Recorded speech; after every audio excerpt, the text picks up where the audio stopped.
হাসির রাজা, জ্ঞানের রাজা, রসিক রাজা। মানে আমি তোমায় সকাল সকাল কোন অলক্ষণে কথা বললাম রানী? আমি তো কিছুই বুঝতে পারছি না। বললেন না, অলক্ষণে কথা বললেন না। ভুলে যাবেন না, আমি আপনার রানী, এই কৃষ্ণনগরের রানী। আমি তো তোমায় একটু কোনো কথা নয়, হ্যাঁ? নিজের কাজ নিজে করুন, বুঝলেন? অন্দরমহলে আমার অনেক কাজ আছে। নিজের কাজ নিজে করব? আমি তোমার স্বামী, আমি তোমার কাছে এইটুকু আবদার করতে পারি না? হ্যাঁ,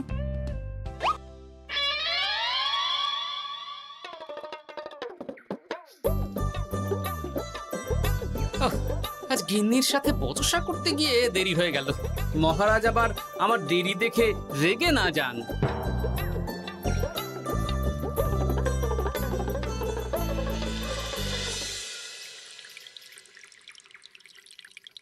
হ্যাঁ, তুমি কথাটা খুব একটা মন্দ বলনি মন্ত্রী। এতে রাজ্যবাসীরও উপকার হবে আর রাজকোষেরও খুব একটা চাপ পড়বে না। তাহলে মহারাজ সব ঘরে ঘরে এই বার্তা পৌঁছে দিই। কি এত বড় সাহস তোমার? আমার মুখে মুখে কথা বলছো? যাও, বেরিয়ে যাও বলছি আমার চোখের সামনে থেকে। তোমায় আর দেখতে চাই না। আমি আবার কি বললাম মহারাজ? কি বললে মানে? কি বলতে বাকি রাখলে শুনি? বলছিলাম কি, অপরাধ নেবেন না মহারাজ, সেনাপতি তো। চুপ, একদম চুপ। আমি মরছি নিজের জ্বালায় আর তুমি ওই ভুল ভাল বলে আমার মাথা বিগড়ে দিতে চাইছো? মহারাজ রেগে আগুন, এই ছিলেন ঠান্ডা, এই তো মুখে হাসি ছিল, এখন হাতে ডান্ডা। কি বললে কবি? তুমি আমায় অপমান করলে? যাও, এক্ষুনি তোমরা সবাই দূর হয়ে যাও আমার সামনে থেকে। কাউকে চাই না আমি। এই মুহূর্তে রাজসভা আমি শূন্য দেখতে চাই, না হলে আজ সব কটার গর্দান নেব আমি। যাও বলছি।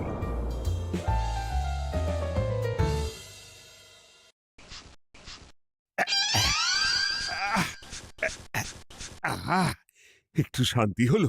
ভেবেছিলাম রাজসভায় করব তাই রে নাই রে, রাজা দিলেন ঘাড় ধাক্কা, এখন সবাই বাইরে। এ তো তোমার জন্য, তুমিই তো বেমক্কা একটা এমন কবিতা বললে। আহ, কেন এইভাবে চটছেন মন্ত্রী মশাই? দোষ তো আপনারও। আপনি তো কি একটা বলে রাজা মশাইয়ের মাথা গরম করে দিলেন। আমি আবার কি বলেছি? আরে মহারাজ তো সেনাপতির ওপর রেগে গেলেন। আরে বাবা, আমি আবার কি করলাম? পণ্ডিত মশাই কি সব বলে দিলেন, তখনই তো মহারাজ। এই আমার নামে একটা অসাধু বাক্য বললেই আমি কিন্তু। এ কি কাণ্ড! কৃষ্ণনগর রাজসভার সভারত্নরা বাইরে বের হয়ে কি মহা হট্টগোল শুরু করলেন। মহারাজ সবাইকে একসাথে ঘাড় ধাক্কা দিয়েছে। ওরে বাবা, এতগুলো ঘাড়ে রাজামশাই একসাথে ধাক্কা দিলেন কিভাবে? আচ্ছা, দোষটা কে করলো? দোষ করেছে ও, দোষ করেছে ও। দোষ করেছে ও। দোষ করেছে ও। এবারেও কেউ একমত হতে পারলেন না কে দোষ করেছে। আচ্ছা বেশ, কি হয়েছে কেউ একটা খুলে বলুন দেখি। আমি বলছি, মহারাজ বেশ খোশ মেজাজি ছিলেন, কিন্তু হঠাৎ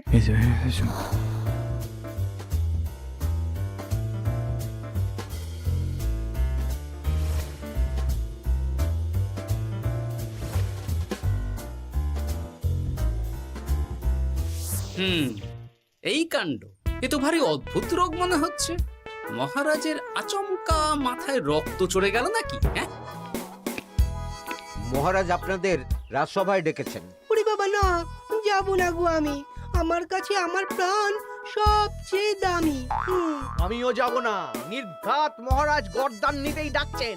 আমিও যাব না গোপাল, আমারও প্রাণের বড় মায়া। আচ্ছা, এটা কি কোনো কথা হলো? হ্যাঁ, প্রাণের মায়া কার নেই বলুন তো? আর মহারাজ যে গর্দান নিতেই ডাকছেন তার কি কোনো মানে আছে? অন্য কারণও তো হতে পারে।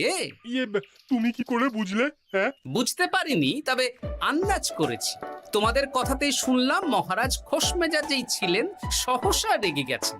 আবার যে সহসা খোশ মেজাজেই ফেরেননি, তাই কি বলা যায়? এটা তুমি বলনি তো বন্ধু, চলো সবে ফিরিয়ে আনি রাজসভার ছন্দ। আরে গোপাল, এসো এসো এসো। তা এত দেরি করলে কেন? বাকিরা কোথায়? তারা আসছেন মহারাজ, আপনি তাদের ডেকেছেন। তাদের ঘাড়ে কটা মাথা যে তারা আসবেন না। কিন্তু মহারাজ, আমি অন্য কথা ভাবছি। কি কথা গোপাল? আপনি নাকি সভায় আজ হঠাৎ সবার উপরে রেগে গিয়ে তাদের সভা থেকে বের করে দিয়েছেন মহারাজ। এ কি সত্যি মহারাজ? আরে না না গোপাল, মোটেও না। বলতে পারো আমি সবার সাথে একযোগে একটা রসিকতা করছিলাম। আমি দেখছিলাম সবাই আমার রসিকতা কেমন বুঝতে পারে। তাই নাকি? আসলে তুমি ছিলে না বলেই এরা কেউ আমার রসিকতা ধরতে পারেনি। এ কি সত্যি মহারাজ? আপনি সত্যি আমাদের উপর কোনো রাগ করেননি? হুম, এ কি, এই সব কিছুই আপনার রসিকতা ছিল? ও মা, তাই নাকি মহারাজ? এই যে আপনি শুনিয়ে দিলেন কথা কড়া কড়া, সবকিছুই ছিল আসলে নিছক মজা করা। আহ, আবার যত সব বাজে বকছো তোমরা। এত কথা কেন? তোমরা কেউ আসলে মহারাজ কৃষ্ণচন্দ্রের রাজসভার যোগ্য নও। যাও যাও, দূর হয়ে যাও। কিন্তু মহারাজ, এই যে আপনি বললেন। আহ, তুমি সবার আগে যাও তো। তুমি হলে সব নষ্টের গোড়া। যাও বলছি, আমার আর ভালো লাগছে না। যাও। জব বাবা।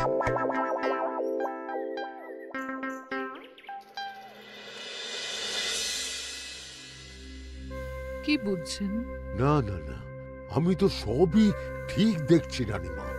হ্যাঁ, এটা ঠিক যে নারীর গতি কিঞ্চিত চঞ্চল বটে, তবে তা তো হতেই পারে। বাকি সবটাই ঠিকই আছে। তাহলে এমন হচ্ছে কেন? মহারাজ এইভাবে যখন তখন রেগে যাচ্ছেন কেন? আজ শুনলাম আপনাদের সভা থেকে দুবার বের করে দিয়েছেন, আবার ফিরিয়ে এনেছেন। হুম হুম হুম। আমি ওষুধ পাঠিয়ে দিচ্ছি, আর মহারাজের কিঞ্চিত বিশ্রামের দরকার। হ্যাঁ, তোমার মাথা আর আমার মুন্ডু। বলি, আমি বিশ্রাম নিলে রাজকার্যকে চালাবে শুনি তুমি, নাকি ওই অকর্মার ঢেকি মন্ত্রী? না মানে ওই আমি। যাও, আর আমার কথা বলতে ভালো লাগছে না। আমাকে একটু একা থাকতে দাও।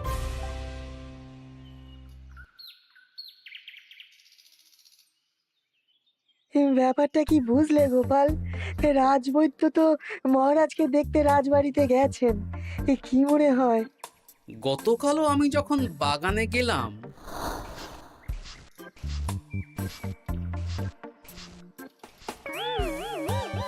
গোপাল, তোমার কি মনে হয় মহারাজকে কোন রোগে ধরেছে? এই রেগে যাচ্ছেন, আবার এই মাথা ঠান্ডা হয়ে গিয়ে ডেকে পাঠাচ্ছেন। আমি বলি কি গোপাল, তখন সবার সামনে বলিনি বটে, তবে এখন তোমার সামনে স্বীকার করতে বাধা নেই। কি কথা বিজ্ঞানী? মহারাজের এই রাগের কারণ হয়তো আমি। আমার মনে হয় আমার দোষেই উনি এরকম বারবার রেগে যাচ্ছেন। কেন? আসলে মহারাজ আমাকে একটা মাথা যন্ত্রণা সারার ওষুধ আবিষ্কারের দায়িত্ব দিয়েছিলেন, তো আমি অনেক চেষ্টা করেও সেই ওষুধটা আবিষ্কার করতে পারিনি। যেটা আবিষ্কার করেছি তাতে সেরকম কাজ হচ্ছে না। আমার মনে হয় ওনার মাথা ব্যথা থেকে এরকম হচ্ছে। সে যাই হোক, তুমি কিছু একটা করো গোপাল। মহারাজের অসুখ কিভাবে সারানো যাবে সেটা নিয়ে কিছু একটা ভাবো। ভাবতে তো হবেই। আজ সন্ধেবেলায় তুমি তোমার বাড়িতে বাকি সভাসদদের ডেকে আনো, আমি সমাধান সঙ্গে নিয়ে সময় মতো চলে আসবো। আচ্ছা বেশ, তাই হবে। আমি এখনই বাকিদের খবর দিয়ে দিচ্ছি।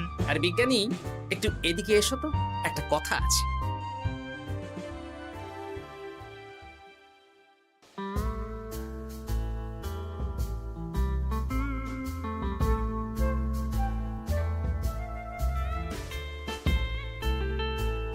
গো, বলি এইভাবে ঘুরলে কি মহারাজের ব্যামো সেরে যাবে? তা সারবে না।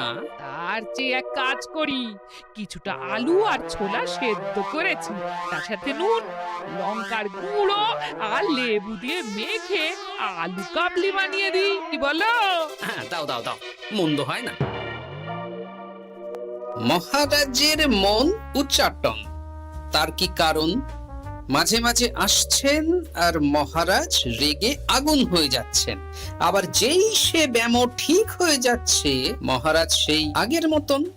তার উপর আবার সভাসদেরা মনে করছে তাদেরও কোনো দোষ আছে।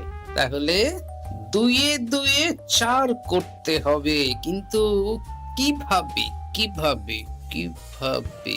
এই নাও। আলু কাবলি খেয়ে পেট ঠান্ডা করে নাও দেখি।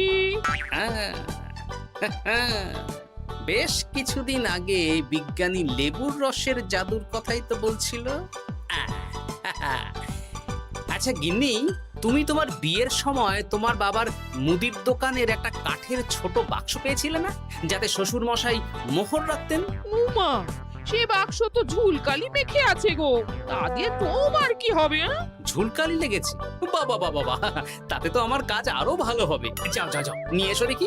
আমি ততক্ষণে বেশ খানিকটা অদৃশ্য কালি বানিয়ে ফেলি। না না, আমি তো বলছি মহারাজের কোনো রোগ নেই, সামান্য উদ্বেগ ছাড়া আর কোনো সমস্যাই নেই মহারাজের। তাহলে মহারাজ আমাদের এই তুর্কি নাচন কেন নাচাচ্ছেন শুনি, মস্করা করে? তাই তো উত্তর জানা চাই তো। আর এই যে এত জরুরি তলব পাঠিয়ে গোপাল আমাদের ডেকে পাঠালো, তার তো টিকিরও দেখা নেই। গোপাল কি করবে শুনি? যে রোগ আদপেই নেই সেই রোগ কিনা ওই গোপাল ছাড়াবে? আমার তো বিশ্বাসই হয় না। বিশ্বাসে মিলায় বস্তু, তর্কে বহু দূর, তাই না মন্ত্রী মশাই? পেলে গোপাল, মহারাজের রোগ সারাবার কোনো উপায় পেলে?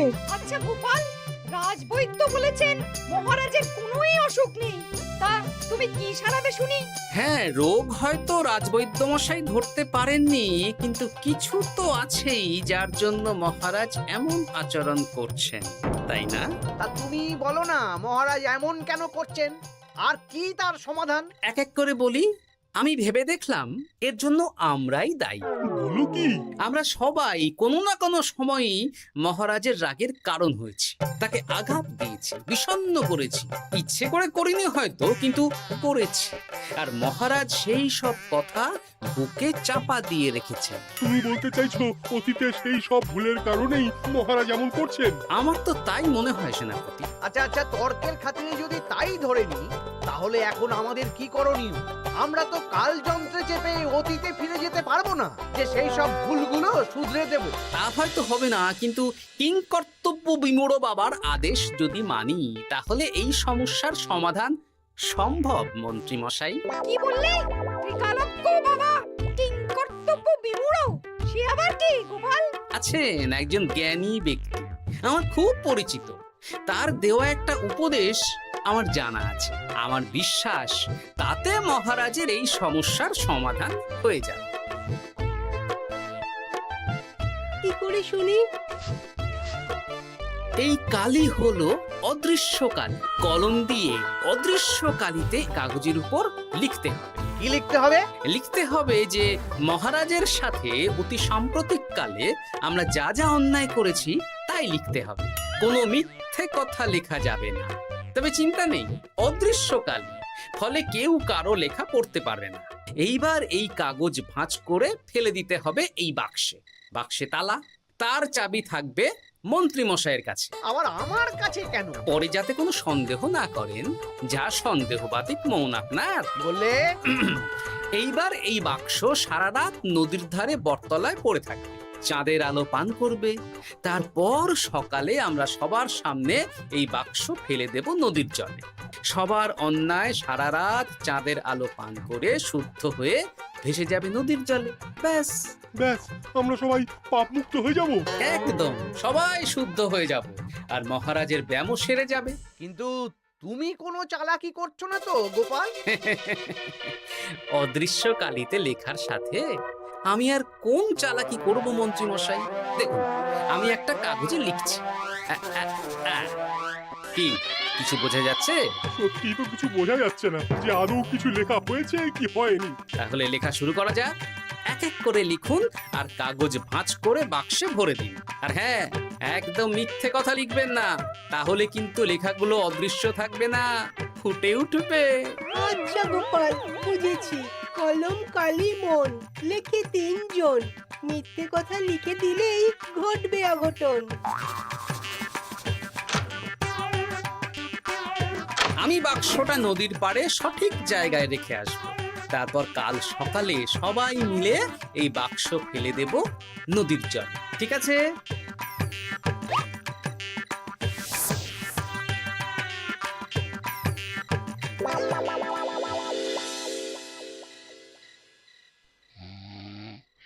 কথায় আছে, মনে যা আসে বলে যাও, ভুলেও লিখো না, তাহলেই বিপদে পড়বে। এদিকে কেমন সবাই নিজের নিজের দোষ লিখে বাক্সে ফেলে দিয়েছে। ভাগ্যিস আমি সবার লেখা কাগজগুলো রাতের অন্ধকারে বের করে আনলাম।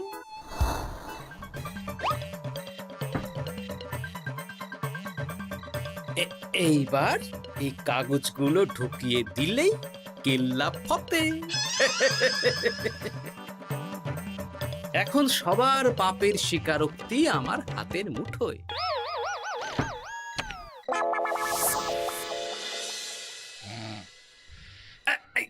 আরে, ও মা গো, ও বাবা গো, বলি নাক ডেকে তো ঘুমোচ্ছ, আর পিঠটা একটু চুলকিয়ে দাও দেখি। এই জন্যই তো মাথাটা যায় গরম হয়ে। আরে, এই সহজ ব্যাপারটাই তো আমি বুঝতে পারিনি। মহারাজের অসুখ তাহলে এই। যাক, এই রাতের বেলাতেই একসাথে একটা ঢিল পেয়ে গেছি। এক ঢিলে মারবো দুই পাখি। রাজার অসুখও সারবে, আবার সব কটা পাজি শায়েস্তাও হবে। হ্যাঁ,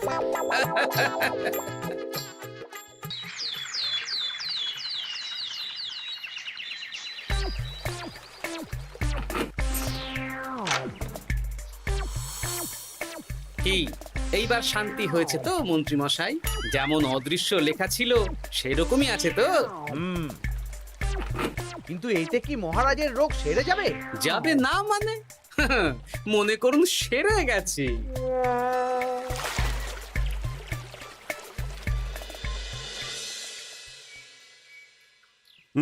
তাহলে আজকে সভার কাজ শুরু করা যাক। ক্ষমা করবেন মহারাজ, সবার কাজ শুরু করার আগে একটা দরকারি কাজ আগে করা দরকার। না হলে আবার কখন আপনি আমাদের কারো উপর রেগে যাবেন আর আমাদের সভা থেকে তাড়িয়ে দেবেন, তার তো ঠিক নেই, তাই না? আহ গোপাল, আর বিরক্ত করো না। আমার এত সাহস নেই মহারাজ যে আমি আপনাকে বিরক্ত করব। আমি তো জানি নিজের পিঠ যখন নিজে চুলকোনো যায় না, আর কেউ থাকে না সেই পিঠ চুলকিয়ে দেবার মতো, তখন কিরকম বিরক্তি জেগে ওঠে, তাই না মহারাজ? এ কি গোপাল, তুমি এত কিছু কি করে জানো? জানাই তো আমার কাজ মহারাজ। আর এও জানি যে আপনার এই বিরক্তির পেছনে সভাসদগণের ভূমিকা ঠিক কি। তার মধ্যে তুমিও আছো গোপাল, তাই না? আছি, পুরো মাত্রায় আছি মহারাজ। তবে হ্যাঁ, আমি কিন্তু তাই বলে রাজকোষের হিসেবে গোলমাল করে মহারাজের কোপের কারণ হইনি মন্ত্রী মশাই। এটা কি গোপাল আন্দাজে বলছে? না হলে কাল অদৃশ্য কালিতে আমি কি লিখেছি সেটা জানলো কি করে? এই, আমি যা লিখেছি সেটাও কি গোপাল পড়ে ফেলেছে নাকি? যাকে পড়লেই বাকি, সব লেখা তো ওই নদীর জলে ভেসে গেছে। আমি যে লিখেছি তার প্রমাণ কি? তবে আর চিন্তা নেই মহারাজ, সমস্যার সমাধান হয়ে গেছে। এখন থেকে আপনি যতক্ষণ রাজসভায় থাকবেন, প্রথমে মন্ত্রী মশাই, তারপর পণ্ডিত মশাই, আর তারপর রাজবৈদ্য পালা করে আপনার পিঠ চুলকে দেবে। কেন আমি কেন চুলকে দেবো? না দিলে যে আপনার কপালে অনেক বড় শাস্তি ঝুলছে মন্ত্রী মশাই। রাজকোষে যে জালিয়াতি আপনি করেছেন তার স্বীকারোক্তি আমি হাজির করব যে মহারাজের সামনে।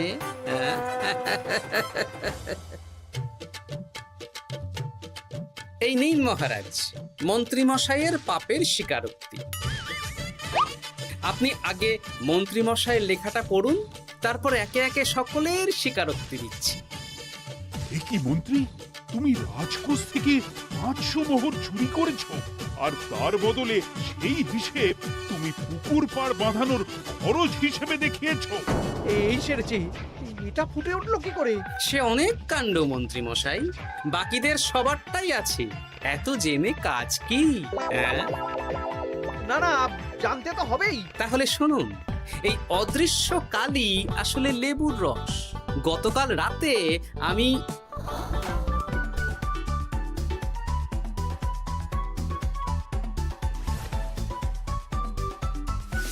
এবার লেবুর রসে অদৃশ্য লেখা কেন বা কিভাবে ফুটে উঠলো সেটা বিজ্ঞানী বোঝাবে।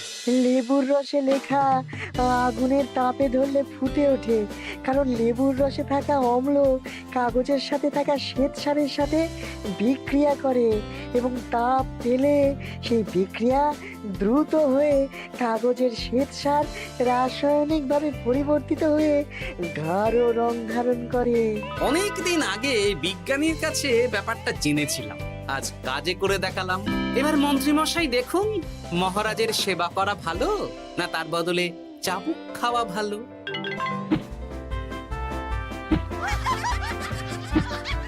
ওরে বাবা না, না, উহ! আগে যেমন বুনো ওল তেমনই তো বাঘা তেঁতুল হবে মন্ত্রী মশাই। যা, রাজা মশাইয়ের মেজাজ আবার বিগড়ে যাওয়ার আগেই কাজ শুরু করে দিন ও বাকিদেরকে সেবা করার সুযোগ করে দিন। আজ থেকে ভুল হলে শুধরে নেব ভুলকে। মন্ত্রীমশাই মহারাজের পিঠ দেবে চুলকে।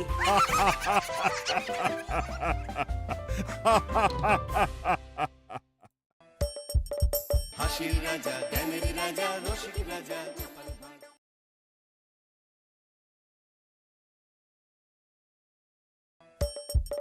হাসির রাজা জ্ঞানের রাজা রসিক রাজা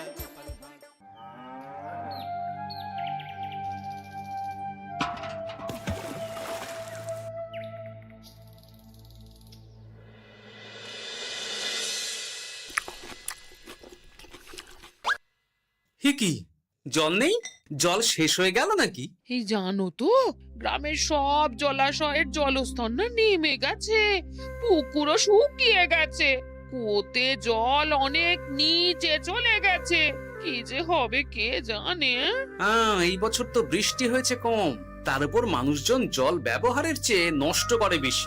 দেখি, মহারাজকে বলতে হবে।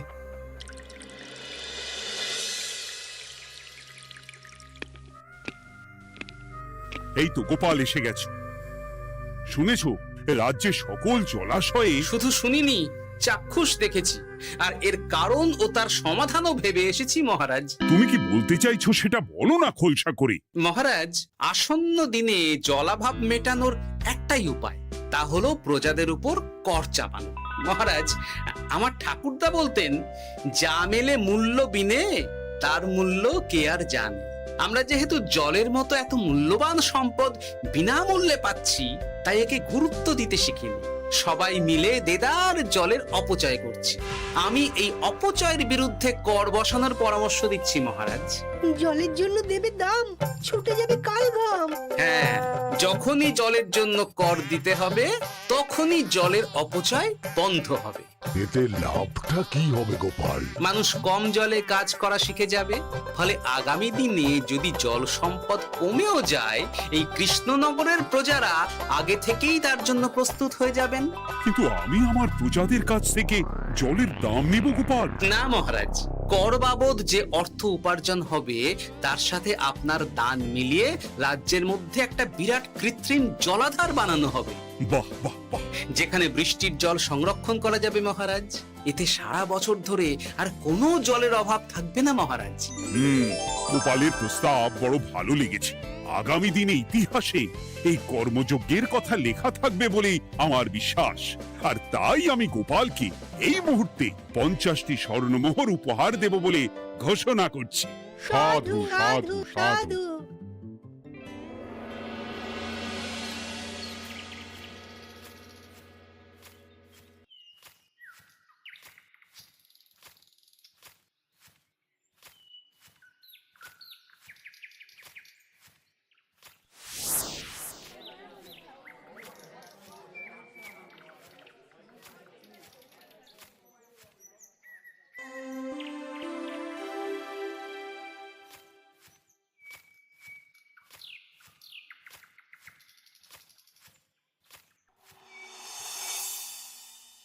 মানে আমার এই এতটুকু স্বাদ তুমি পূর্ণ করবে না? আমি কি নিজের জন্য চেয়েছি নাকি? সবই তো পাবে তোমার মেয়ে আর জামাই। হ্যাঁ, সে বুঝেছে গিন্নি, তাই বলে এতগুলো মুদ্রা আমি খরচ করতে পারবো না। পারবে না? আমি তাঁতির বাড়ি থেকে মেয়ে জামাইয়ের জন্য কয়েকটা শাড়ি আর ভালো পাঞ্জাবি কিনে একটু পাঠাবো। কিন্তু এখন আমার কাছে অত মুদ্রা নেই গিন্নি, পরে পেলে আমি ঠিক তোমার স্বাদ পূরণ করব। আবার বাজে কথা বলার জায়গা পাও না তুমি। এতক্ষণ কোথায় ছিলে গো? আমি বেলায় নদীর পাড়ে গিয়েছিলাম, তখন কমলা আমাকে বলল তোমায় নাকি দেখেছে। কি দেখেছে?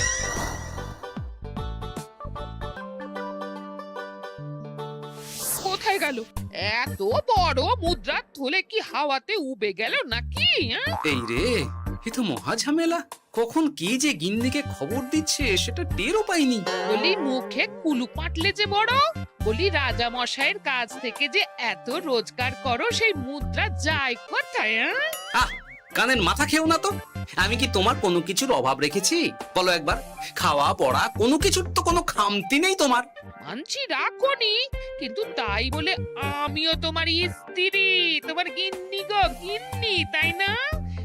আমার তো জানার অধিকার আছে নাকি যে তোমার উপার্জনের অর্থ করি সব কোথায় যাচ্ছে? জানবে জানবে, সব জানবে। এখন কিছু খেতে দাও দেখি, পেটে ছুঁচোয় ডন বৈঠক মারছে। না, এরপর থেকে আর মহারাজের কাছে উপহার পেলে ওইভাবে খোলা হাটের মধ্যে দিয়ে আসা যাওয়া করা যাবে না।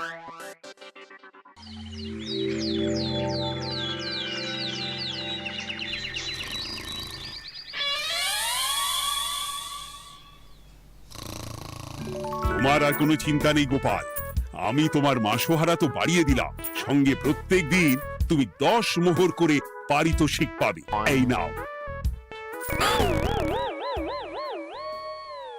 আহ, এই ভোরবেলায় একটা জব্বর স্বপ্ন দেখা গেল বটে। এই স্বপ্ন খুলে গেলে আর কোনো চিন্তা নেই। গিন্নি, ও গিন্নি, বলি গেলে কোথায়? গিন্নি, সাড়া নেই। ও গিন্নি, রাগ করলে নাকি গো? আরে এসো এসো, এমন একটা স্বপ্ন দেখেছি না যে তোমার আর কোনো চিন্তা থাকবে না গিন্নি। মোহর আর মুদ্রা একেবারে ঝরে পড়বে গো।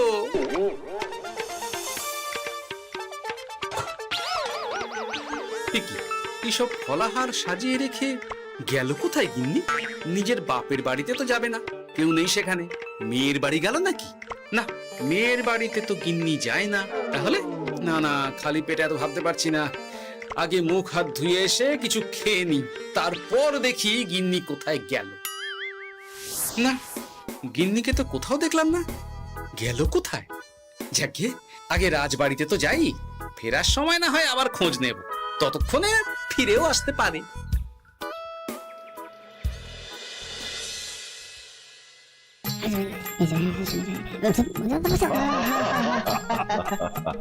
বাহ বাহ বাহ, একেই বোধহয় বলে সঙ্গগুণ। অনেকদিন এত হাসি নিয়ে। যা বলেছেন মহারাজ। হাসির চোটে পেটে ধরছে খিল। কর্তার গিন্নিতে দেখছি রয়েছে অনেক মেল। গিন্নি, তুমি এখানে কি করছো? এ কি গোপাল, তুমি রাজসভায় এলে যে বড়? তুমি নাকি রাজসভার কাজ থেকে অবসর নিতে চেয়েছো? হ্যাঁ, এই কথা কে বললো মহারাজ? এই তো উনি বললেন। বলি আমি আবার কি করব? তুমি আমায় একটা কাজ দিলে আর সেটা আমি করব না বলো? আমি তোমায় কাজ দিলাম? কি কাজ? বাবা গোপাল, তুমি কি আকাশ থেকে পড়লে নাকি? তুমি তো তোমার গিন্নিকে বলে পাঠিয়েছো যে তুমি আর রাজসভার কাজে যোগ দিতে চাও না। তোমার নাকি আর কাজে মতি নেই, তুমি বিশ্রাম চাও। এই রে, গিন্নি দেখি ভয়ঙ্কর চাল দিয়েছে। আমার নামে রাজসভায় এসে এইসব বলেছে। তাই কথা ঠিকই গোপাল, যে তোমার অবসর গ্রহণের কথা শুনে আমি বিশেষ মনমরা হয়ে পড়েছিলাম। কিন্তু তোমার গিন্নি যেভাবে রাজসভায় হাসি মজা হুল্লোড় পরিবেশন করছে, তাতে আমার মনে হচ্ছে এ সাপে বর হয়েছে। এই বেলা যদি গোপালকে কায়দা করে রাজসভা থেকে তাড়ানো যায়, তাহলে আমার পথ থেকে বিরাট বড় একটা কাঁটা উপড়ে ফেলা যাবে। গোপাল গিন্নি সবার মধ্যে বিলিয়েছেন হাসি, তার জন্য রাজামশাই হয়েছেন ভারী খুশি। হ্যাঁ গোপাল, তাই আমি ঠিক করেছি তোমার স্থানে আমি তোমার গিন্নিকেই বহাল করব। হ্যাঁ, তোমার সঙ্গে ঘর সংসার করে ওর বুদ্ধি বেশ খোলতাই হয়েছে, সেটা বোঝাই যাচ্ছে। এছাড়াও আমাদের অনেক পরামর্শ দিয়ে সাহায্যও করতে পারবে। তাছাড়া উনি মহিলা বলে অন্দরমহলেও যেতে পারবেন, রানীমাও খুশি হবেন বলেই তো আমার বিশ্বাস। কি গোপাল গিন্নি, তোমার এই কাজ করতে কোনো আপত্তি নেই তো? আপত্তি কেন থাকবে মহারাজ? আমি ধন্য আপনি আমায় এত বড় সম্মান দিচ্ছেন বলে। এ তুমি আমার কত বড় সর্বনাশ করলে গিন্নি। তুমি কিনা শেষে আমার চাকরিটাই খেলে। এটা গোপালের জন্য বড় ভালো হলো, তাই না? কোনো কাজ করতে হবে না, কিন্তু রোজগার আগের মতোই থাকবে। অবসর আর উপার্জন একসাথে। না হে গোপাল, তুমি আর এখানে কাঁচুমাচু মুখে দাঁড়িয়ে না থেকে নিজের বিশ্রামে ব্যাঘাত ঘটিও না। আমাকে সবার কাজ শুরু করতে দাও। যথা আজ্ঞা মহারাজ।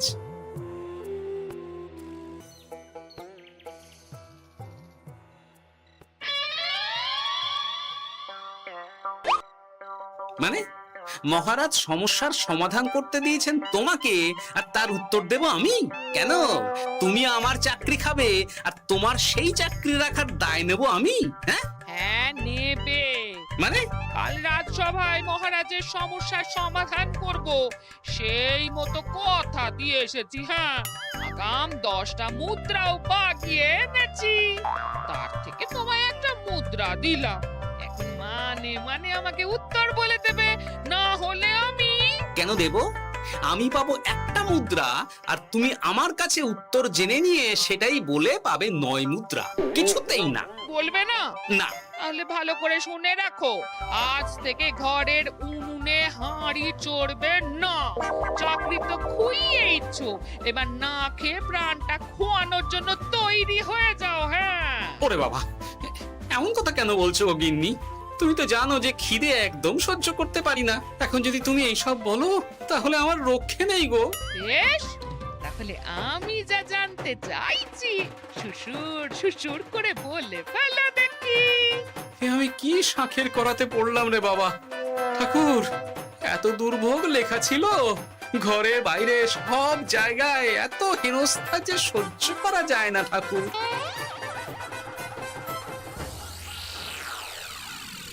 একেই তো বলে গো গিন্নি, মেঘ না চাইতেই জল।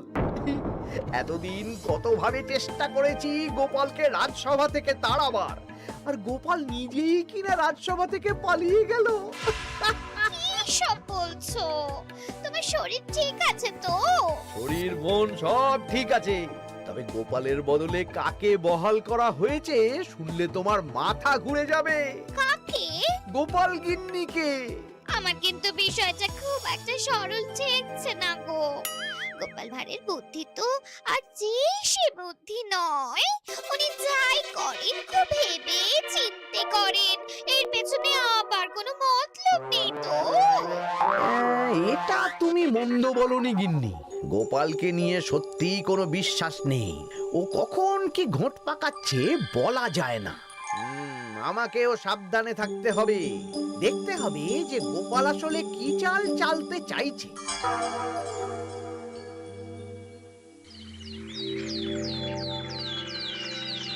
হ্যাঁ গোপাল গিন্নি, এই একটাই প্রশ্ন আমায় সারা রাত ধরে জাগিয়ে রেখেছে। মানুষ মরে ভূত হয়, ভূত কি মরে? তাহলে ভূত মরলে কি হয়? মানে মহারাজ, এই প্রশ্নের উত্তর আমার আজকে দিতে ইচ্ছে করছে না। হ্যাঁ, আমি না হয় আপনাকে আগামীকাল এই প্রশ্নের উত্তর দেব, ঠিক আছে? হ্যাঁ, গাছ থেকে পড়ে গেলে জাপটে ধরে ডালকে। আজকের প্রশ্নের উত্তর উনি দেবেন কালকে। না হে গোপাল গিন্নি, তা হয় না। এই প্রশ্ন আমাকে সারা রাত বিচলিত করেছে। আবার যদি আজকেও এই প্রশ্নের উত্তর না পাই তাহলে তো আবার একটা নিদ্রাহীন রাত আমাকে কাটাতে হবে। মানে আমি বলছিলাম কি মহারাজ, গোপাল গিন্নি তো সদ্য এই কাজে বহাল হয়েছে, তাই তাকে তো একটু সময় দেওয়া দরকার নাকি? কিন্তু প্রশ্নের উত্তর না পেলে যদি মহারাজের শরীর খারাপ হয় তার দায় কে নেবে মন্ত্রী মশাই? এই রে, এখন আমি কি করব? এ তো মহা বিপদে পড়লাম দেখছি। আচ্ছা মহারাজ, ঠিক আছে ঠিক আছে, আমি এই প্রশ্নের উত্তর দেব, কিন্তু আমার না একটু সমস্যা আছে। খোলা হাওয়াতে গিয়ে না দাঁড়ালে আমার ঠিক মাথা খোলে না, তাই বলছিলাম। তাই না হয় যাও, হাওয়া খেয়ে এসে মাথাটা খোলতাই করে নাও, কিন্তু এই প্রশ্নের উত্তর আমাকে আজকেই দিতে হবে। হ্যাঁ, উফ, এই যে কি সমস্যা! সারাদিন ঘরে বসে থেকে থেকে তো আমার সারা গায়ে বাদ ধরে গেল।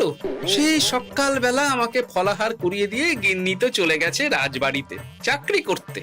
এদিকে আমার যে পেটে কিচ্ছুটি নেই, তার কি হবে? মহারাজ দোকানে গিয়ে যে ভালো মন্দ খাবো তারও উপায় নেই, তাহলেই তো কাঁড়ি কাঁড়ি খরচা। না, একবার দেখি তো উনুন ধরিয়ে অন্তত ভাতটা চাপাতে পারি কিনা, তাহলে গিন্নির ওই হাঁড়ি না চড়ার হুমকির হাত থেকে অন্তত বাঁচা যাবে।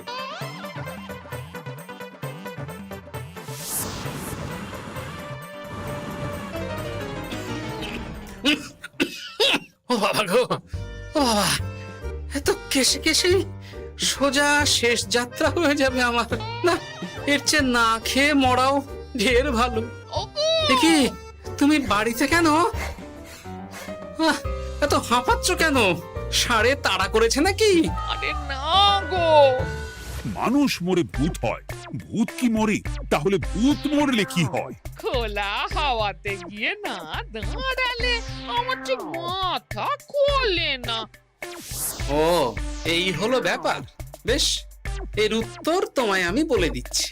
ভূত মরে প্রথমে এক ঝুড়ি অন্ধকার হয়, সেই অন্ধকার হাওয়াতে উড়ে বেড়ায়। এক সময় সেই অন্ধকার পাতলা হতে হতে কুয়াশার মতো হয়ে যায়। ব্যাস, মিটে গেল। ব্যাস, মিটে গেল। যদি রাজা মশাই এই কথা বিশ্বাস না করেন, তুমি হলপ করে বলবে আপনি যখন মরবেন একদম মিলিয়ে নেবেন মহারাজ। এর চেয়ে এক পা এদিক ওদিক হয় না যেন। হ্যাঁ, এই না হলে তুমি গোপাল ভাঁড়। বুঝেছ তাহলে? এই তুমি চিন্তা করো না, রাজবাড়ি থেকে ফেরার সময় আমি তোমার জন্য অনেক অনেক বাজার করে আনবো, ঠিক আছে? এই আমি যাই। এ তো ভারী মজা হলো। মহারাজ তক্ষুনি প্রশ্নের উত্তর চাইলে গিন্নি এইভাবে সেই রাজবাড়ি থেকে দুধ দাঁড়িয়ে ছুটে আসছে উত্তর জানতে। আমাকে তুমি একটা চাল দিয়ে কুপকাত করেছে তো গিন্নি। এইবার বুঝবে কত ধানে কত চাল।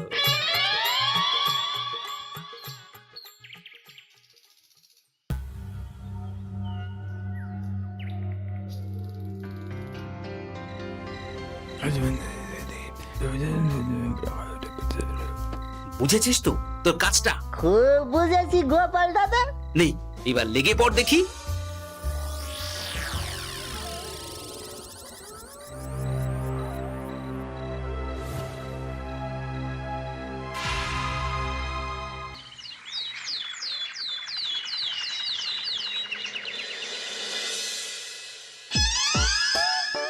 তাহলে আর বলছি কি তোমাদের, সকালবেলায় উঠে দেখি মুখের এই হাল। এই কাণ্ড কি করে হলো মহারাজ? তার আমি কি জানি। আমি সকালে উঠে আয়নায় নিজেকে এই অবস্থায় দেখে খুব চিন্তায় রয়েছি। গোপাল গিন্নি, আগে মহারাজ, গোপাল থাকলে যে কাজ করত সেটা তো তোমাকেই করতে হবে। বলতে হবে এর সমাধান কি। হ্যাঁ মানে আমি হ্যাঁ হ্যাঁ, আমার মনে আছে। তোমার তো আবার হাওয়া না খেলে চলে না। যাও যাও, তাড়াতাড়ি হাওয়া খেয়ে এর উত্তর নিয়ে এসো।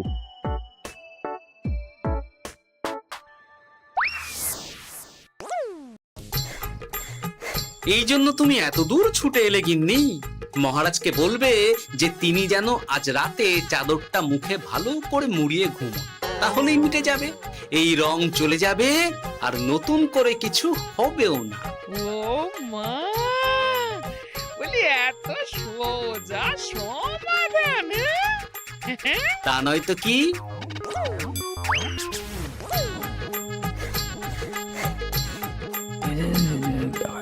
কাল সারা রাত আকাশে একবার দেখলাম চাঁদ উঠেছে, আর একবার দেখলাম ঘোর অমাবস্যা। এর কারণ কি? একই রাতে দুই তিথি হয় কি করে? মানে আর একটা সমস্যা। হ্যাঁ, এটা আগে বললেই তো হতো মহারাজ।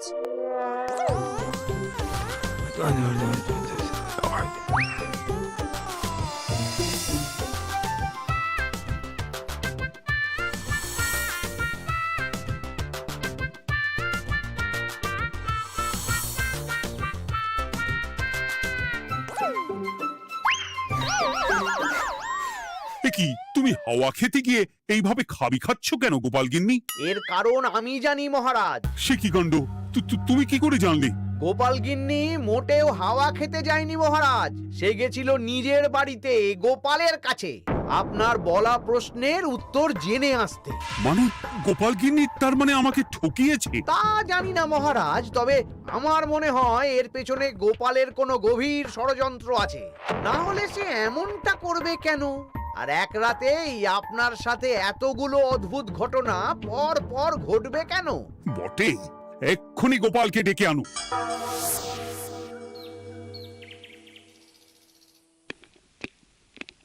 না মহারাজ, আমি সত্যি অবসর চেয়েছিলাম, আর তাই আমার গিন্নি আপনার কাছে এসে বলেছিল। ওর কোনো দোষ নেই মহারাজ। না মহারাজ, আমি মিথ্যে কথা বলেছি। হ্যাঁ, উনি আপনার কাছ থেকে পাওয়া সোনার মোহর নিয়ে বাড়ি যান না, তাই আমি ওকে শায়েস্তা করতে এই ফন্দি করেছিলাম। আসলে মহারাজ, আমি আপনার কাছ থেকে পাওয়া সোনার মোহর জল প্রকল্পের কাজে লাগাবো বলে কিছু জনকে নিয়ে একটা দল গঠন করতে গিয়েছিলাম, আর তাদের কাছেই ওগুলো রেখে এসেছি। এটা যদি আমার দোষ হয় তাহলে আমি ক্ষমা প্রার্থী মহারাজ।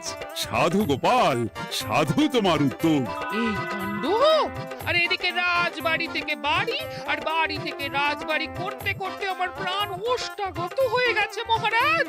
ওহ, আমার ঘাট হয়েছে, আপনি আমায় ক্ষমা করে দিন মহারাজ। হুম, এইবার মজার টের পেয়েছ তো গিন্নি?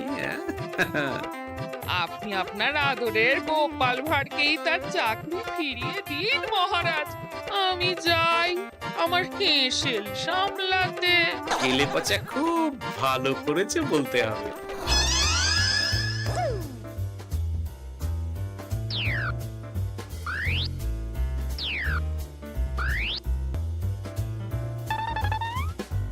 তবে মহারাজ, অমাবস্যা পূর্ণিমা সব আমার বুদ্ধিতেই কেলেপচা করেছিল। আপনার ওই মুখের রং, ওটি একটি বিশেষ রং যার আয়ু একদিন, তাই ওটা এমনিই মিলিয়ে গেছে। হ্যাঁ, সেই বরং ভালো। তুমি তোমার গিন্নিকে নিস্তার দাও গোপাল, তাছাড়া আমিও আমার গোপালকে ছেড়ে আর থাকতে পারছি না। যথা আজ্ঞা মহারাজ। আমারও যে আর এই অবসর ভালো লাগছে না মহারাজ।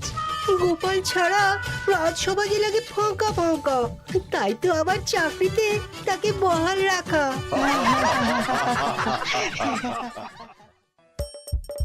হাসির রাজা জ্ঞানের রাজা রসিক রাজা